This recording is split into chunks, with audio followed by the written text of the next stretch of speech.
Hi, and welcome once again to TLC, Transforming Lives Continually. I'm Michael Stewart, and we're happy to be with you again. On this program, we try to educate you and to develop people, and that's why we transform lives, and we try to do that continually. Today's guest is Dr. Sharon Brown. Dr. Sharon Brown has been doing some research as to the absent fathers in Tobago and how that impacts on family. And she has a very interesting research results that I think that all of you listening should be able to hear. Welcome to the program, Dr. Brown. Thank you very much. Good, good. So tell us when the program started, this research started, what initiated, what caused you to go in this direction? Well, at the time that I started, I was a teacher at USC, University of Southern Caribbean, and I saw that there was some information missing. And it was a lot of information on women as to how they felt about absent fathers from the home, grandparents, whatnot, but not fathers. We didn't know how fathers felt. So I figured this would be a good opportunity to be able to ask the fathers, go straight to the fathers and find out how they felt about absent fathers from the home and its effect on young males, both academically and socially. Yes, yes. And when did this start? Wow, I started this about 2013. Okay. I started looking into it, and 14, 15 doing the research, actually doing the research. And what your research revealed? Well, it revealed, not according to what it says in the books, it reveals that fathers are very concerned about their sons, and they know the impact that they have on their sons. Many of the fathers felt that if they weren't in the homes, their sons would not be able to be what they needed to be in life, to give back to society, to be more responsible. Fathers knew that their sons needed them. Right, yes. So in the absence of fathers, what are the likely outcomes from the home and the family? Well, according to research, it shows that when the fathers are not in the homes, sons tend to deviate more towards violence or the wrong crowd. They tend to be very irresponsible, not thinking they need to go on for higher education. Right. Where there's a father, sons tend to be more responsible. Right. And so those are some of the symptoms that we are seeing in society of the violence and the lack of initiative and wanting to progress to something and become industrious. How are we going to address that?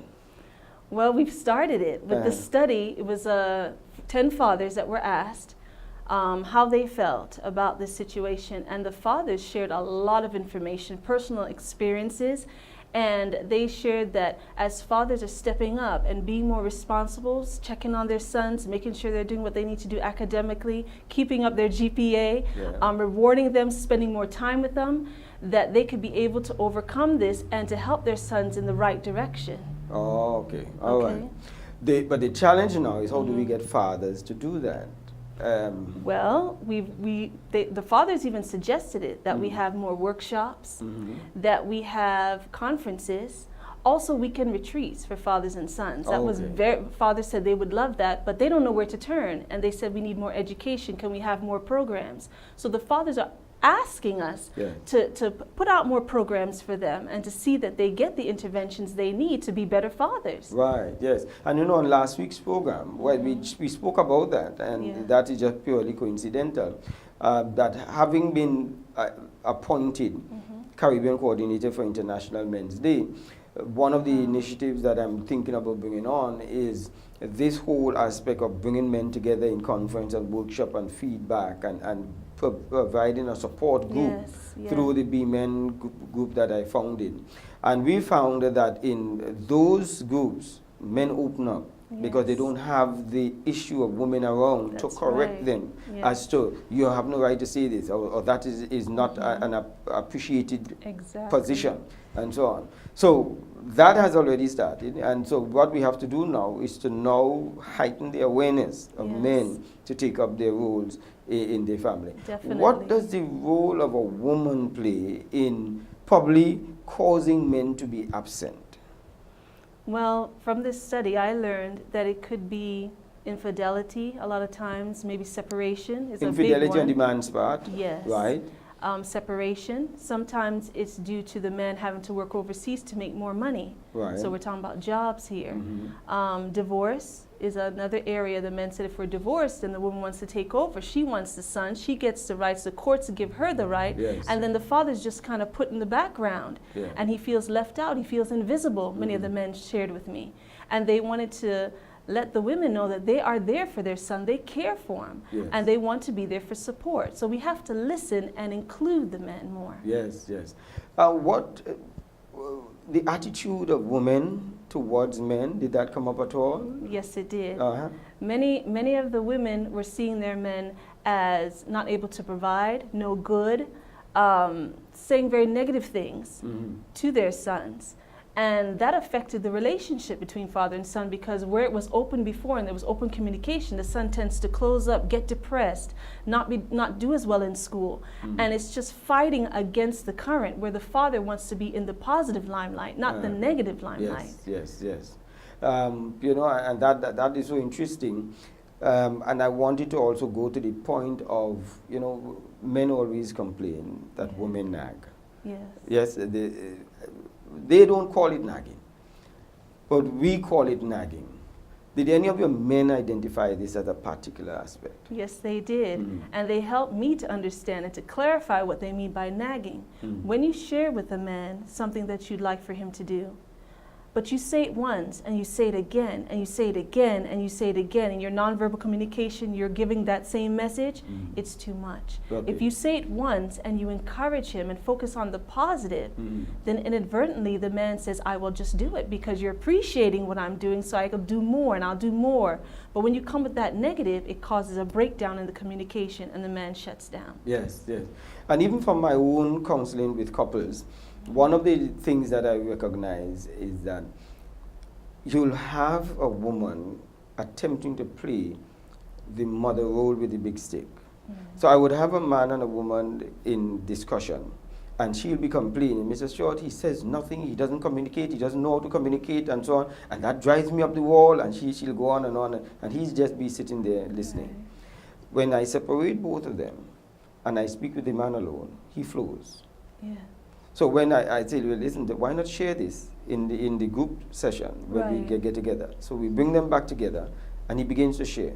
As soon as he says something she does not agree with, she jumps in and cuts him across. Now, he allowed her to speak all the time, and he never interrupted her. But now every time he says something that might be inaccurate about the day, let's say he says on Monday he did so and so, and then she will now need to correct that. It wasn't Monday, it was Tuesday, which wasn't of any substance to the discussion. The day itself was not any substance because he was mounting to a point.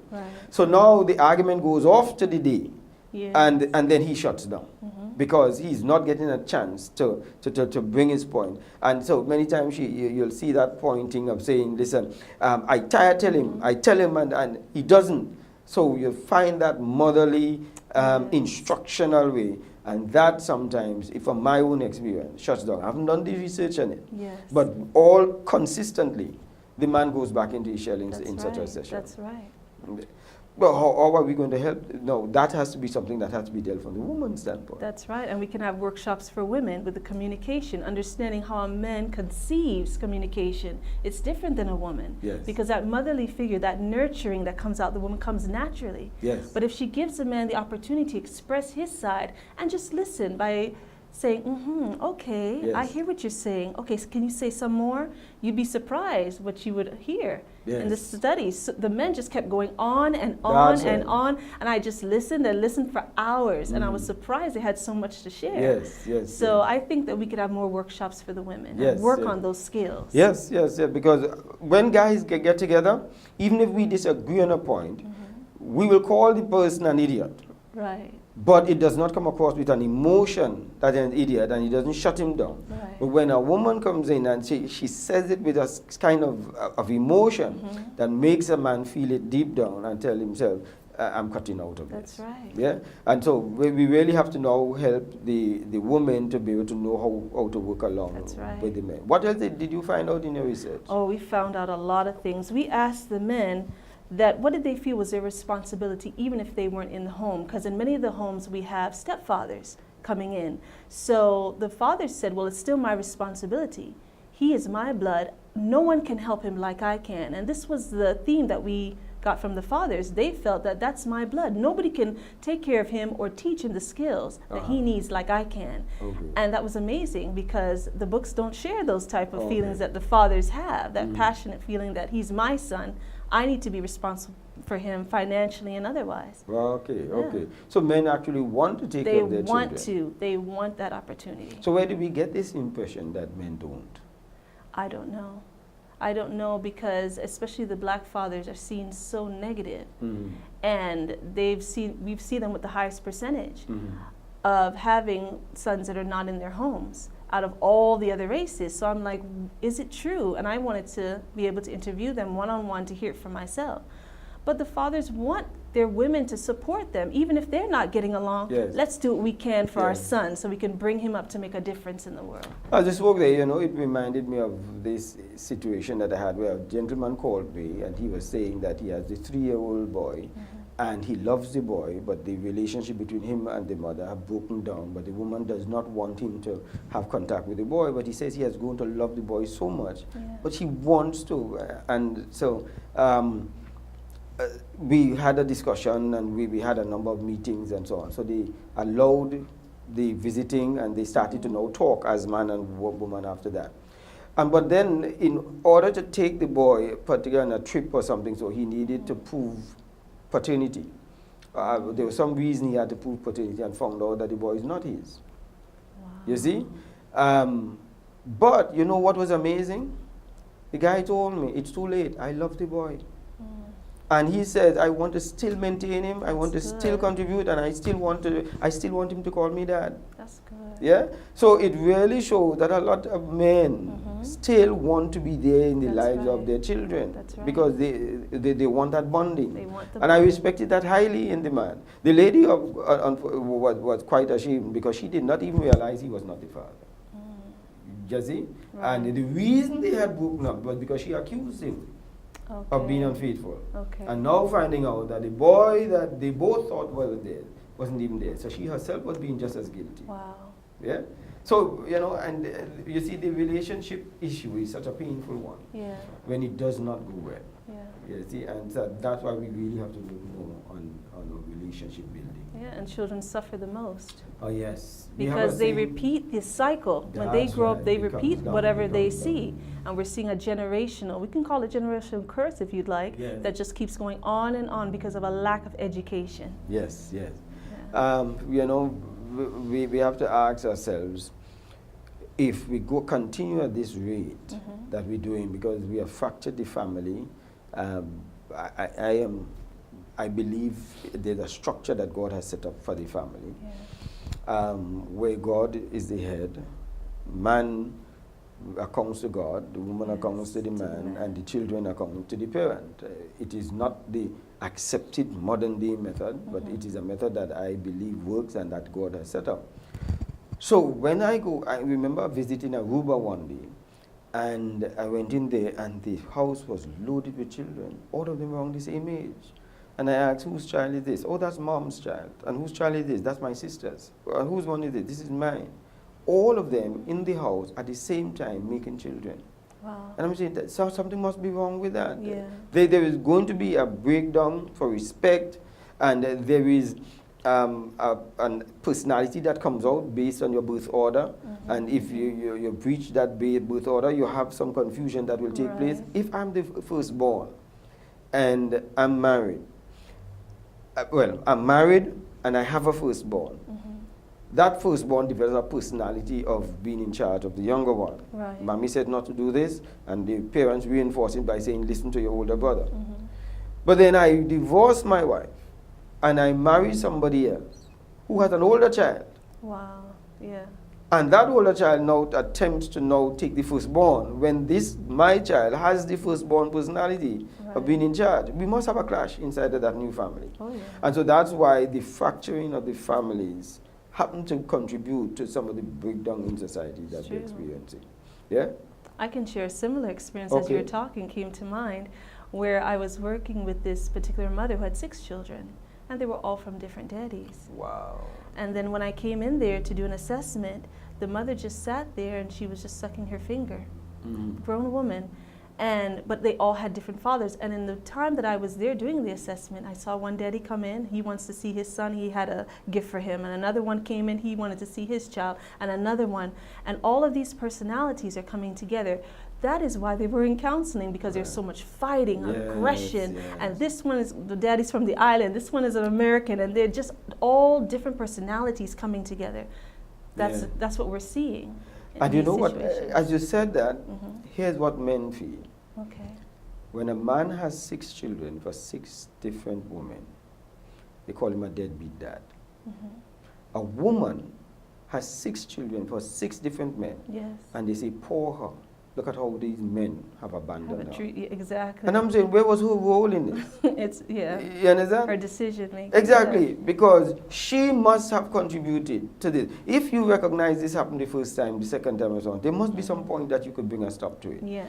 So, just as men need to take responsibility for the issues and for their delinquency, women need to learn to take with their own responsibility and stop shifting the blame, the 100% of the blame over to men. And at the same time, I don't want to advocate for men not taking responsibility. That has nothing to do with that. We must take our responsibility. But we must also recognize that a woman has certain control. In fact, this is my belief. A man could only pursue a woman. He can only woo her, endear himself to her. He never makes the decision as to whether the relationship takes place. Okay. Yeah? That's very good. Only the woman makes that makes decision. That final decision. So whenever she goes with 6 different men, she selected 6 different men. He never did. He was just doing the strategizing. Right. And she made all 6 decisions. So she must take some responsibility for those 6 relationships. I agree, You see? And so I firmly believe that. Yeah. So where are we going to go with now all of this thing, with now that we have understood the men, the women, and the breakdown, the children who are suffering in it? The old people had the saying, when elephants fight, grass does feel it. Have you ever heard that? No, I haven't. Right. It is done in the parlance that says, when elephant are fight, a grass a feeler. Okay. Right. But I give it in English so that you will be able to understand it. Right. Because the elephants are fighting. The grass has nothing to do with the fight of the elephants. Exactly. But they are the ones who are destroyed in the process. That's right. And when father and mother fighting, the children that had nothing to do with the fight affected by it. It's true. Yeah. Wow. Yeah. So well, I want to say that we've started some initial talks with Dr. Brown to have a conference coming up. You'll hear more about it. We've got to flesh it out. We've got to get some details onto it. And we'll be bringing men and women together. And at some point, we may probably separate them in the session and deal with men, deal with women, and bring them back together, and so that we could now chart a way forward. And so we want you to look forward to that as the time goes on. You are listening to TLC, Transforming Lives Continually. I'm Michael Stewart, and in studio with me is Dr. Sharon Brown. She did a study that showed the absent fathers and how it's affecting families and homes and the children themselves. And so that's what the discussion has been on. And we want you to go to her website. It's a website, you're there, you could Google it. Yes, Google the study and examination into the perception of Tobagonian fathers on the impact of fatherhood in the lives of sons to achieve academically and socially. Good. All right. Wonderful. And they could go to the library and get it. Yes. I'm going to have a copy put in the Scarborough Library. All right. And you can go there and read it in the on the 3rd floor. All right. Reference section. Okay. So how do boys feel in the process? We spoke about the fathers and the absence and so on. And there must be some impact themselves on the boys. You said violence, and you said the lack of taking an industrious angle to life. Is there any other way that the boy, does it affect his self-esteem? Self-esteem, academically, we're seeing in higher education. We see about, I would say, maybe 2 males per 15 young ladies in college here in Tobago. 2 males? That's 2 males, let's say 10 to 15 young women. There's a balance. The young men are not going for higher education. And many of these young men are coming from homes where there is no father. Wow. So for the future, we are facing a serious problem. Because if they're not getting educated, then they're not getting jobs. Yeah. And then we're seeing an increase in delinquency. Yes. Because they have to eat, they have to work, they have to do something to survive. Yeah. Well, where are they turning to? And this is where we need to continue to look to see which direction are we leaning. Wow. You know, a senior policeman told me that he is recruiting police for the service. And he had, I think, 3,000 names. He had already crossed 1,500 and approaching 2,000. And he said, so far, all are women. Yeah, we have So to face when it. we have to run down bandits and the women have to protect us, Yes. then we have a serious crisis. We're in trouble. Wow. We're You know? in trouble. Yeah. See, men, we've got lots of work to do. Yes. Lots of work to do. Yeah. Yeah. So we're not striving academically. And then again, I think the education system needs to be revisited. Okay. That's my personal view. Because it is unnatural. This is my perception. It is unnatural for a man, to take instructions from a woman. Okay. Not impossible, and it is not unethical, but it is unnatural. This is a learned behavior. So you'll have a 5-year-old child who mommy is his idol. But as he grows and testosterone begins to pump in that boy, the person he opposes and challenges as far as authority figure happens to be the same loving mother that he had. As soon as he hits teenager. Right. And the mothers would say, you know, you are such a nice child, I don't know what get into him, and so on. He's beginning to reject the instructions and the rantings and the ruling of the mother. So you end up now that in schools, most of the teachers are women. That's right. So I visited a school. I do motivational speaking, and Jamaica invited me to come and talk to their school because they have been such a challenge there. So I went into this school, and I told myself, let me see if I could figure out. And I told myself there's a high chance when I visit that school is going to have a preponderance of women. The only teacher there that was a male was the principal. And they said the principal is hardly on the compound. Okay. So you have 99% of your teaching fraternity women. So obviously you have a challenge there. The second thing that I feel that we have in the education system sometimes, not for all them, the dress code of the women. Okay. When you have boys who are meta-adolescents, and the short skirts and the clothes that showing on the way and the upper torso being exposed and so on, does not help a visual child who is beginning to come to a certain sense of sexuality. Yeah. And he has to stay at that for 1 hour. You understand? Okay. And that is also affected in my views, and I'm using it also from my own experience growing up. We had a Spanish teacher. She used to come in short skirts and her legs, she works out, she had very great legs. And I went to her Spanish class. Ask me anything in Spanish now. I don't know. You understand? We as boys sat there and watched her walk up and down in class in high heels and so on. But it was a distraction. Okay. She was a beautiful woman, yes.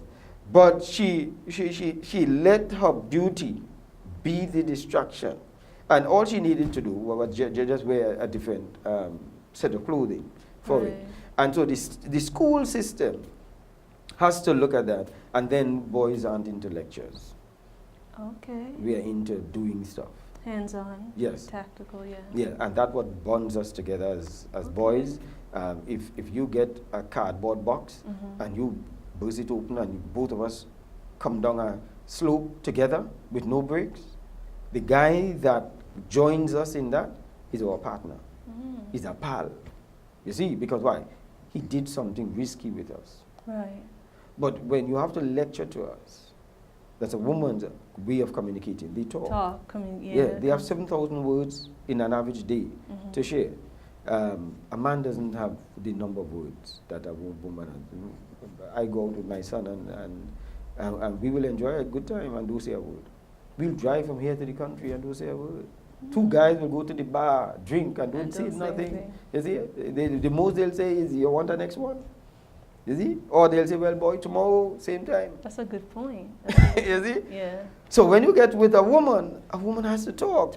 When I go to fish with my wife, she has to ask all these questions. You think there are fish down there?